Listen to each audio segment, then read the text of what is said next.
I want to engage, enlighten, educate you on other places that you haven't been.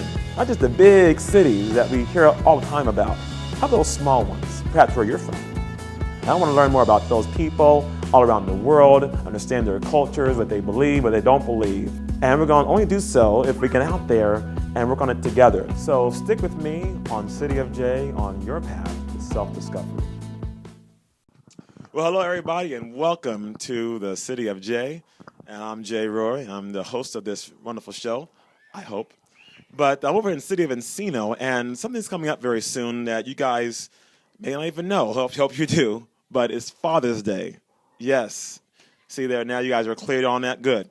And the idea here is this. Last month we talked about moms.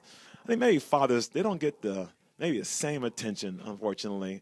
But they deserve some great attention. And so this month I want to talk to fathers and get some good advice about being a father. I myself, not a father yet, but I want to be a father one day. Who better to talk to than fathers?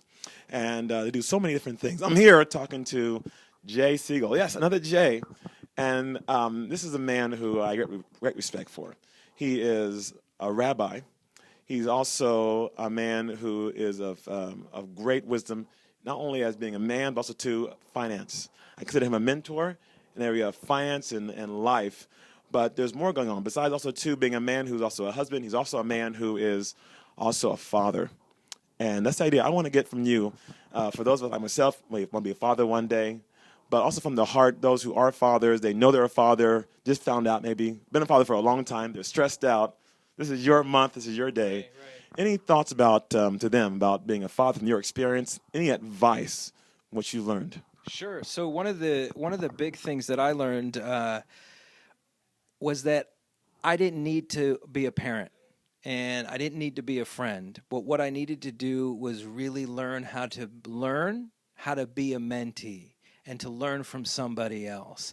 And that was a hard thing for me to kind of understand. I thought I was going to have to be a parent. I was going to have to teach. I was going to have to do all these things. What I needed to learn was how to be the best me that I possibly could be. And that was a little bit of a different way to look at it. And I tried in my early fatherhood, I thought, how am I going to teach this kid all the things that I need to teach him? And what I found along the way is that I needed to be the student and I needed to be taught. And in my growth and in my learning and in my personal development, I became a better father. It wasn't vice versa. Yes, nice. And so, and you learn things that perhaps, the idea is that what makes a person wise, and I'm sure you know this already, is that before you even make a mistake, you learn from others' mistakes that they've made. Right. So maybe right here, is there something that you maybe have, you've learned in the process, and maybe you can help somebody else before they make that same mistake, that they can avoid it because they heard you now. Right. So one of the things is to always tell those that you love them, and don't wait.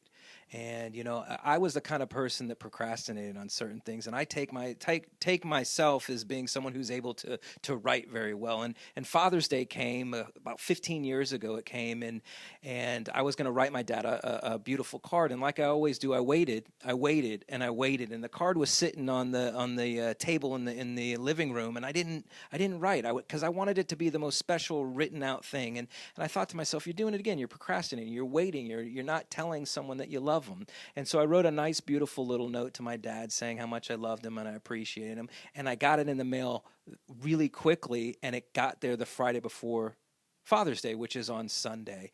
And I called him on Friday night because it was the Jewish Sabbath, and I wanted to wish him a Shabbat Shalom or have a wonderful Sabbath. And I called him. He wasn't sounding so well, and he said, "I got it. It's on the mantle." And he got it, and he thanked me. My father died that night. And that Sunday was Father's Day 15 years ago. And that Monday we buried him, and I read that card at his funeral. And the reason I bring that up is that my own characteristics, my own defects, so to speak, would have me not do those simple things just to tell people you love them. And if I am not able to do that, if I'm not able to get out of my own way, right, to tell people I love them, I might miss the opportunity. So my Father's Day message has always been, don't waste time. Don't take a minute not to tell someone that you love them, because you just don't know. It's so important. Well, when I say I love your dad, he and I don't say that very often. I know he loves me, but the words don't come out that often, and that may be the same thing for you guys out there. So that's a great message. Hey, comment on here. You comment on YouTube, and you can say to your father a message. You can give your own advice about being a father if you're a father. More of this too. You can comment also too on Facebook and at City of J. Also too, you can come here and just comment and subscribe. Make this Father's Day unforgettable for our fathers. I appreciate all your work. All right, and more about this very soon.